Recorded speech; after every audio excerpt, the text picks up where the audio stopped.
bloggers actually growing with our brand together that I've been seeing, for the past few years. Day one, they have really few fans, and but nowadays they're really big, and then all the magazine they're actually interviewing them and then endorse them as well.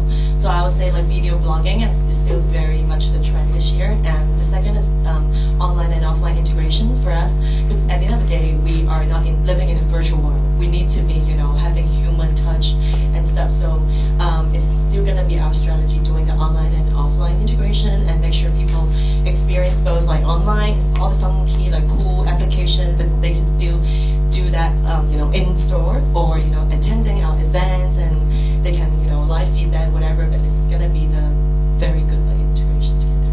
Excellent, thank you. In my opinion, I do agree with Alex's opinion about everybody is a blogger, and I think it's a time for everybody to express yourself, no matter in Facebook or Weibo. And actually, I don't think it's a time for a full-time fashion blogger, no matter for any country. Yeah, and it's a very hard road to go, and it's very difficult. Sometimes I think it's very hard for even for living. Yeah, I don't know how Brown Boy.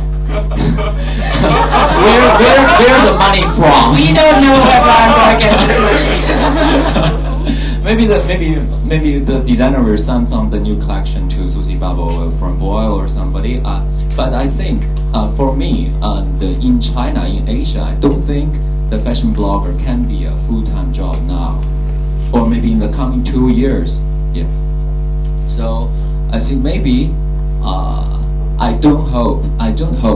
Sometimes somebody can tell me, some friends or some fans, they want to be you, and they want to be a fashion blogger. They want to be free, just do themselves. But it's really hard. I don't encourage them to do that. It's really dangerous. Yeah. So I think maybe for me, maybe in the coming years, I will never emphasize my role as a fashion blogger, just I did before. But I will already call me a fashion people. I can do something about fashion I want. I have a blog, but I will update maybe 10 in a year, or Weibo every day. I will do some fashion styling for the magazine. I have my columns in different magazines. I will write some articles for some magazines. I will do a TV show for fashion TV. I will do anything I want, I think. And even I can be a model. Yeah, maybe. Part-time blogger, part-time model. Yeah. A full-time celebrity. Full-time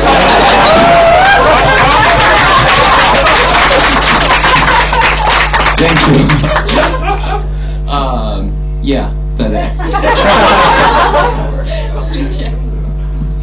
Okay, I'm not kind of here to forecast the future, but just one thing I have to tell all the fashion brands: it's very difficult to do to cope with social media. Although it's a social media, it's still media, right? And the reason why luxury and a high-end fashion brand there is because they have story, they have culture back it. I think there's a very bad example. Sorry, Tony is not here. Last year, Nike launched a very interesting campaign called Dark Runner. They recruited a lot of people to do the dark running on the street of Shanghai, but finally all the runners just shared their experience and pictures on Weibo. But it turned out, as far as I know, they finished the night with a very big late night meal. So it doesn't make any sense, right? Especially in China, because Chinese fashion consumers is not still sophisticated enough. So maybe for all the fashion brands and the luxury brands, they have to do the job down to the ground to educate all the Chinese consumers. Yeah, you can encourage all the consumers to just share their new product pictures online, but it turned out because of the very severe problem of government corruption. So it turned out all that rich guys, rich girls are the second generation of a corrupted government officer, or the wife or the second wife of a corrupted government officer. So sometimes I think it's really a crisis for some brands. So it's so that's my idea. Don't do that tricks. Just sit down to the ground to really talk to the consumers what's good and what's better for them. Great, thank you so much. Thank you, Angelia, and thank you for One has one more thing. You have one. Sure.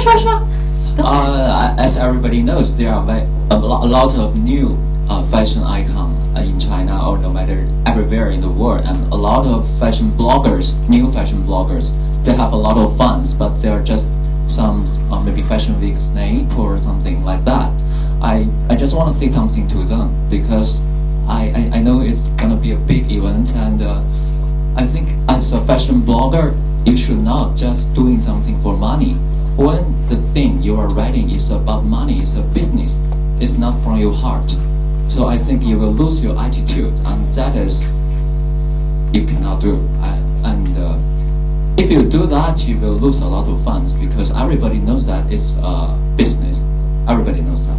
Yeah. Thank Great you. insight. Thank you. Thank you for all the sharing. And is there any questions from the floor? Anyone would like to ask some questions and share your point of view with the panel? Any question? Anything you want to share? Who's hungry? I think a lot of people may be hungry. So we will end this session by saying a big thank you to all the speakers who come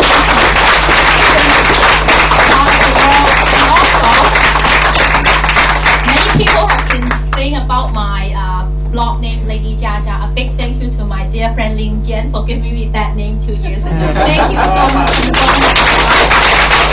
Everyone for coming, and I think we'll be having more pictures and more fun now. So have fun and enjoy the good evening. Thank you. And thank you, Karen. Thank for you. being one of us.